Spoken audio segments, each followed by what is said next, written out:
I've been saying that OWIN is a pipeline, and with having just one single middleware in there returning responses, it's not much of a pipeline. So I think we should fix that by adding one more middleware in there. I do this by adding another call to the iappbuilder's use method, passing in an async delegate that accepts two parameters, just as I did before. However, in this case, I need to make sure that the ordering of my middleware is correct.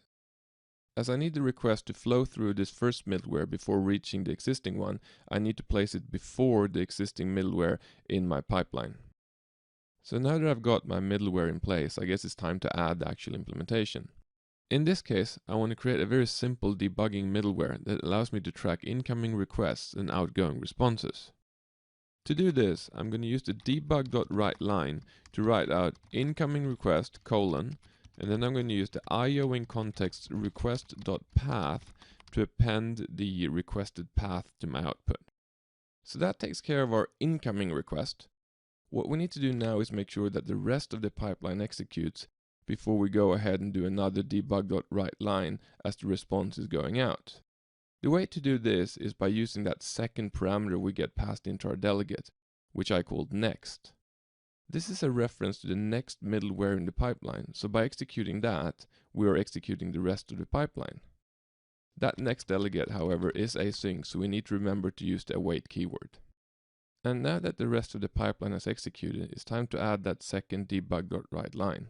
But before we do that, I just want to mention that at this point, the response headers have already been sent to the client, and the response body is on its way. So we can't really make any changes to the response headers collection, and we can only append things to the body. This behavior can be changed, but it's a fairly complicated technique that involves buffering the response output, so I won't really be covering it in this course. With that little side note out of the way, I guess it's time to add that next debug.writeLine statement. In this case, I'm just going to write out outgoing request and append the IOInContext request.path once again. Now that I've got that done, I'm just going to press F5 and see what happens. Okay, so I get hello world back, but that's not really the important thing right now, so let's switch back to Visual Studio and see what we get there. Let's open the debug output and see if we can find our write lines in there. And there they are.